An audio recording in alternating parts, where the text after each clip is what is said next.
हर हर महादेव। तो ये शिवरात्रि किसी खास करूଛନ୍ତି कि नहीं?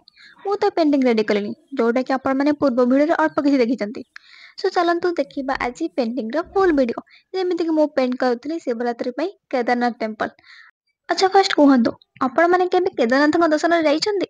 ୟାର ମୁଁ ତ କେବେ ବି ଯାଇନି ଆଉ କେବେ ଯିବି ସେଇଟା ବି ଜାଣିନି। ସେଇଥିପାଇଁ ଏଥର ଶିବରାତ୍ରିରେ ମୋର ଇଚ୍ଛାକୁ ପେଣ୍ଟିଂ ମାଧ୍ୟମରେ ପୂରା କରିବାକୁ ଭାବିଲି। ଆଣ୍ଡ ସେଟାକାର ସୁନ୍ଦରତାକୁ ଆଉ ଶାନ୍ତିକୁ ମୁଁ ମୋ ପେଣ୍ଟିଂ ମାଧ୍ୟମରେ ଅନୁଭବ କରିବାକୁ ଚାହୁଁଥିଲି। ବଟ୍ ସେଟାକାର ନେଚରକୁ ପେଣ୍ଟ କରିବା ଏତେ ଇଜି ନଥିଲା। ହେଲେ ଆପଣମାନେ ତ ଜାଣିଥିବେ ଚେଷ୍ଟା କରିବା ବାଲାଙ୍କୁ କେବେ ହାର ମିଳିନଥାଏ। ସୋ ମୁଁ ବହୁତ ଟ୍ରାଏ କଲି ଦେନ୍ ତାର ଲୁକ୍ ଟିକେ ମୋତେ ବହୁତ ଭଲ ଲାଗିଲା। ୟାର ମନ୍ଦିରର କାରୁକାର୍ଯ୍ୟ ପେଣ୍ଟ କଲା ପରେ ମୁଁ ଟିକେ ବିଶେଷ ଧ୍ୟାନ ଦେଇଥିଲି। ସେଇଥିପାଇଁ ପେଣ୍ଟିଂ କମ୍ପ୍ଲିଟ୍ ହେବାକୁ ବହୁତ ସମୟ ଲାଗିଲା। ଇଣ୍ଟରନେଟରେ ବହୁତ ରିସର୍ଚ୍ଚ କଲା ପରେ ଯେତେବେଳେ ମୁଁ ପେଣ୍ଟ ଷ୍ଟାର୍ଟ କରିଥିଲି ସେତେବେଳେ ଟିକେ ବେଶୀ ନର୍ଭସ୍ ଲାଗୁଥିଲା। କିନ୍ତୁ ପେଣ୍ଟ କଲା ପରେ ମୋତେ ସେ ଖୁସି ଆଉ ଶାନ୍ତି ମିଳିଯାଇଥିଲା ଯୋଉ ଶାନ୍ତି ଆଉ ସୁନ୍ଦରତାକୁ ଅନୁଭବ କରିବା ପାଇଁ ମୁଁ କେଦାରନାଥ ଟେମ୍ପଲ ପେଣ୍ଟ କରିଥିଲି। ତ ମନ୍ଦିରର ଫ୍ରଣ୍ଟ ସାଇଡ୍ ପେଣ୍ଟ କରିବାକୁ ମୋତେ ସବୁଠୁ ବେଶୀ ଇଜି ଲାଗିଲା। ଟିକେ କାରୁକାର୍ଯ୍ୟ କରି ମୁଁ ପେଣ୍ଟିଂକୁ କରିଥିଲି କମ୍ପ୍ଲିଟ୍।